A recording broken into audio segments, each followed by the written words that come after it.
Welcome back everyone to F1 Report, and we finally get to say it, it's race week. I've been waiting for this for so long. Let's have a quick recap of how testing went and look at the grid going to the first race.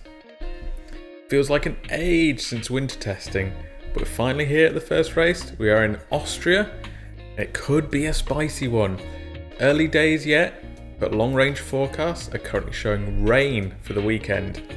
Now that would be one hell of a way to kick off the season. The general consensus after winter testing was that Mercedes are at the head of the field after going quickest and recording the most laps, so they'll be favourites starting out. They've retained their championship winning driver lineup, with Hamilton trying to equal Michael Schumacher's record of 7 world titles, and Bottas still trying to make that final step up to consistently challenge his teammate. The team chasing them down coming out of testing was not Ferrari as many had expected, but actually Red Bull. They'll be on home turf for the first race, potentially giving them the slight edge. However, the Red Bulls over the last few years have been slower in the first part of the season and tend to develop well, meaning they're competitive by the end. Will the delayed start to the season have helped them overcome that? We might find out this weekend. They've also retained both their drivers from last season, with Max Verstappen desperate to challenge for that title, and this could be his best opportunity so far. And they also have Alex Albon wanting to prove that he is fast and talented enough to keep his seat, with both Alfa Terry drivers wanting to get back into that seat again. Testing wasn't so kind to Ferrari, however, at least that's what they're saying.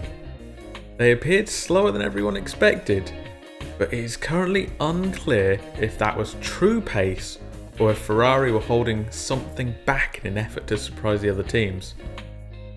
Ferrari are another team to retain both their drivers. However, we do know that Sebastian Vettel will be leaving the team at the end of the season. So I think we can safely expect him to ignore all team orders and try and take any glory up for grabs for himself.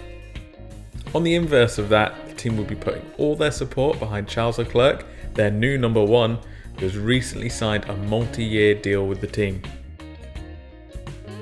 Mclaren are another team in the same situation as Ferrari, with one of their drivers leaving at the end of the season. That man is, of course, Carlos Sainz, who will be leaving for Ferrari at the end of the season, but all indications are that McLaren and Sainz will continue to support and work with each other over the course of the season, benefiting both parties. Their other driver, Lando Norris, who had a great rookie season last year, will also be looking to push on. They had their best winter testing in many years, with solid times and the third highest lap count overall. It is very much a quiet and under the radar kind of performance, but considering how poorly testing has gone for them over the last 5+ years, they'll be confident.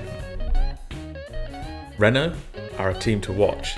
They have a nose which is completely unique on the grid and looks very aggressive indeed. They're another team who had a decent but not outstanding testing period, and like McLaren, will want to be fighting for 4th place in the championship. Another interesting driver lineup too. Esteban Ocon is coming back into the sport after spending a year out. He'll be keen to prove he's still got it. He'll be going up against Daniel Ricciardo, who is leaving for rivals McLaren at the end of the year. Will Renault back Ricciardo, as McLaren are doing with Sainz? It's currently unclear, but we'll find out very soon. Racing Point are another team who are making moves to gain 4th place in the championship. They had an incredibly strong testing, with both drivers ecstatic. What's their secret? Copy the World Championship's homework, of course. That's right, it looks like they may have made a carbon copy of last year's Mercedes car, and it certainly worked well for them in testing. They've kept the driver pairing of Sergio Perez and Lance Stroll. Perez, as we know, is a consistent and consummate professional, always performing well. His teammate, however, still has a lot of questions surrounding his performance. Stroll is typically slower than he should be when it comes to qualifying, and then has to battle his way back during the race. He'll need to prove that he's worked on that to silence the doubters, especially if Racing Point wants to be challenging for 4th place in the championship this season. Moving down the grid slightly, we have the Alfa Terry, who are the former Toro Rosso team, just rebranded to match Red Bull's fashion brand. With this rebrand, they would now like to drop the Red Bull B Team label that they've had ever since their inception. But for now, it seems like they'll still be rooted in the midfield. Both drivers are incredibly quick. Daniel Kvyat and Pierre Gasly have both previously driven for the main Red Bull team and been subsequently dropped to the sister team. They will both be desperate to show they're still worthy of that top level drive. Another car who looks to be towards the back end of the midfield is Alfa Romeo. Alfa had the second lowest mileage of any team, and we've really not heard anything from them over this coronavirus enforced break. They are another team that have retained their drivers in Kimi Raikkonen and Antonio Giovinazzi. Giovinazzi may have a chip on his shoulder and want to prove himself after being overlooked in favour of Carlos Sainz for the empty Ferrari seat. And of course, Kimi is Kimi, so who knows what his goals are for this season. One team looking to turn their fortunes around in the coming season is Haas. After entering the sport and shaking it up in a massive way in their methodology of buying off the shelf parts, they fell down the grid in 2019, so will want to make a rapid return up the field. They've kept faith with their driver pairing of Romain Grosjean and Kevin Magnussen, which surprised many due to their volatile relationship and on-track incidents. Let's hope they can cut those mistakes out and challenge the midfield pack again. The final team is Williams, who have been in the news a lot over the winter break due to their money issues. They had a torrid 2019, and we are looking for some good results and show some signs of recovery across the 2020 season.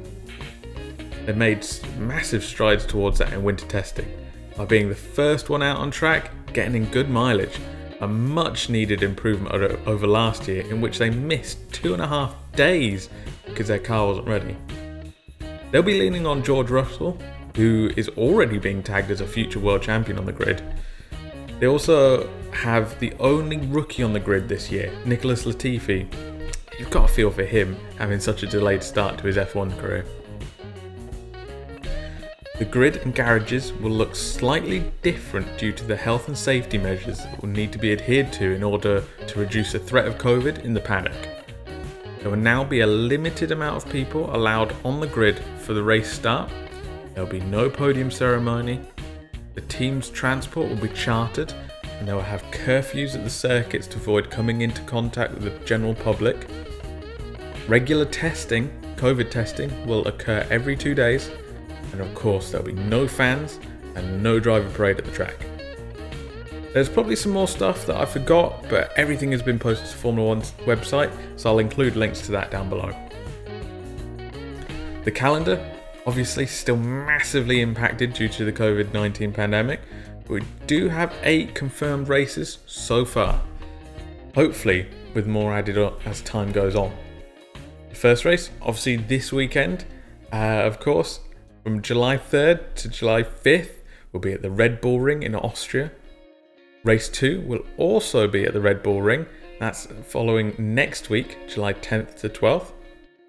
And we'll be completing a season-opening triple header with the race at the Hungaroring in Hungary the following week, July 17th to 19th.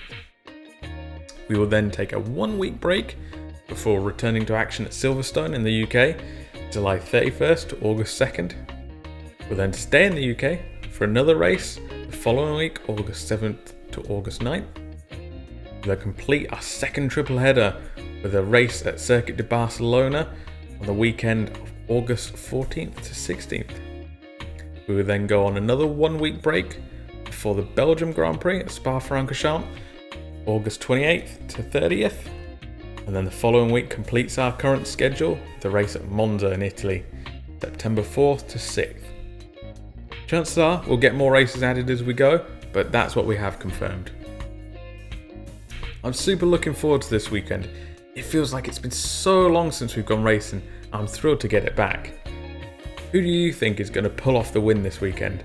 My money's on Hamilton, but I'm hoping Max can give him a good run for his money so we can have an entertaining race. Let me know in the comments who you've got, and I'll catch you in the next one.